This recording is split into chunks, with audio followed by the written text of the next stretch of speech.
Hello and welcome to Nailed On by John and Kris. Today we're going to look at our watch list, so our three key players we're going to be looking at with a couple of honourable mentions at the end. So jumping straight into it, the man himself, Kevin De Bruyne, someone we both brought into our team, and of course we were both very happy this week, weren't we, Kris?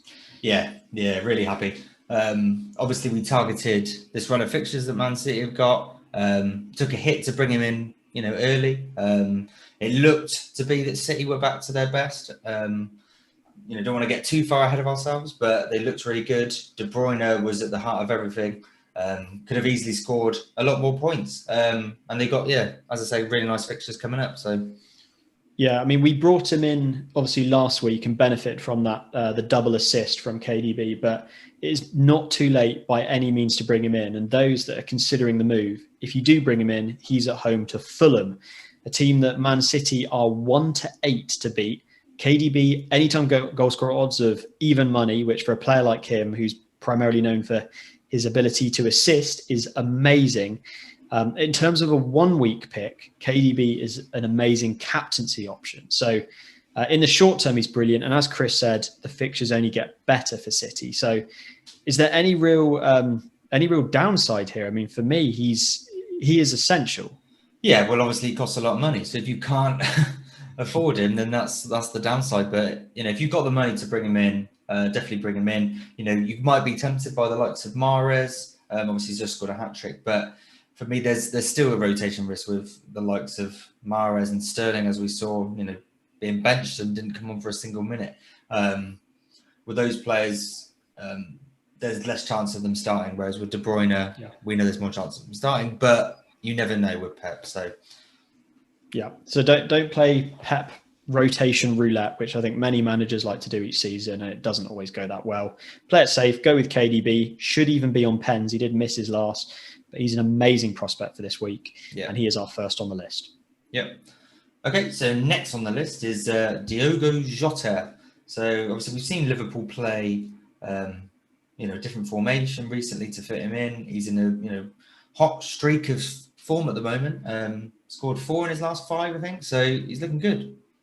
Yeah, he's a really exciting option. I was quite cautious of him this week. I'm always worried about how he's going to fit into that squad when you have the likes of Mane, Salah and Firmino. And is he going to contest their positions if Klopp decides to revert to his kind of normal lineup? But there's lots of injuries in Liverpool at the moment. There's a fair few factors that bring him into the squad a bit easier than usual. So he seems a nice one to go for, especially at his price point. To get an outfield Liverpool player with as much attacking threat as Jota is showing at the moment, he's an amazing price. But I personally am still quite cautious of him because I like to make sure my players are nailed. We're called the Nailed On podcast after all. So that's my one kind of flag, but everything else is very positive. Anytime goal scorer, chance of 6-4 in his next fixture, which is brilliant for his price point. Yeah, and I think you can compare him a little bit to Foden in terms of price, can't you? And there's always a danger that maybe he doesn't get the start. But a team as good as Liverpool, even if he's coming off the bench, it's still a decent chance of them scoring late goals. Obviously, you want to see him starting every game, which he is doing at the moment. So long may it continue. Yeah. Yep. So he is second on our watch list. I think he's going to be an enabler for, you might find yourself doing a two-way transfer to bring in some players like Jota and KDB. And he's a great one at that price point. So onto the third option then. So we're now going to move to the striker position. Wilson, who has, obviously it was the last few minutes of the game against Crystal Palace, but returns a goal and an assist to take his score to one of the outright leaders in the game. And the reason why he's caught our eye this week is the fixtures. Yeah. Is it the next 4, John? They've got nice fixtures, haven't they? So away to Villa this week, home to West Brom the following week, then Leeds away, and then Fulham at home, which is, again, we talked about endlessly. Even though Fulham looked relatively good tonight, I'd still be targeting that fixture. So, Wilson's a really good prospect for the next 4 game weeks. And, he missed, was it a game or two? Missed a game or two, didn't he? Just one game with a slight knock. But he is so important to that Newcastle team. He scores most of their goals.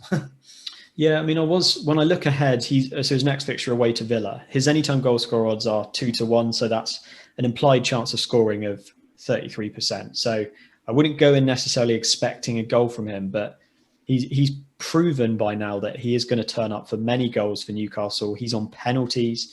And with those 4 fixtures ahead, given his price point, he's a really good punt. And for me, if anyone saw the last episode with Mbappe in my team, he is my kind of get out of jail card, and I'll likely go Mbappe to Wilson this week as a transfer. Yeah. So kind of a personal backing behind this one on our watch list. Yeah, so I'd probably aim for something similar, but with my current plan of getting Salah in game week 12, I probably likely have to downgrade Mbappe rather than upgrade him. Sadly, otherwise, Wilson would be a great option for me.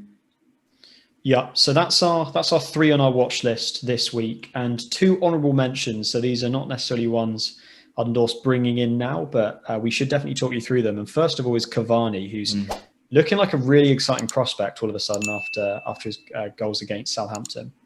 Yeah, so I think obviously he came on at half time. He's not started a game in the Premier League yet, but 2 goals and an assist is probably going to get you a start in the next game, isn't it?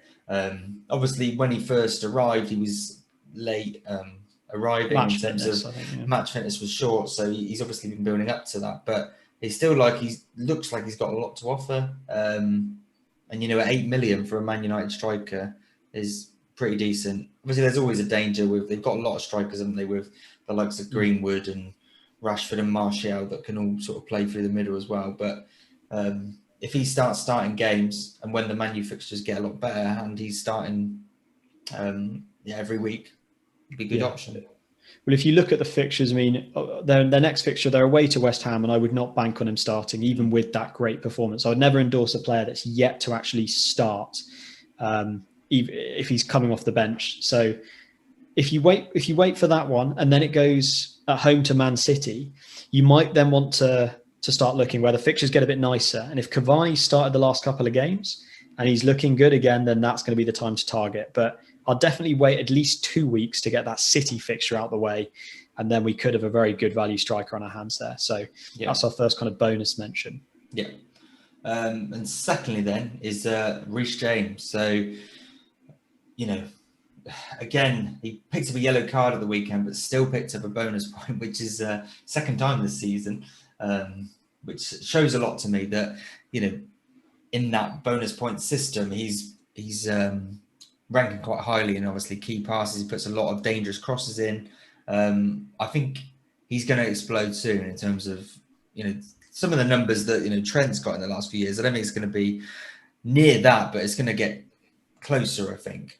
This guy's a real talent. He started the last 5 games. I think there was obviously a bit of a danger at the start when there was that rotation with Azpilicueta, but I think when the Chelsea fixtures, I mean, they're not too bad, but when they get really nice is when you want to be targeting Reece James, I think.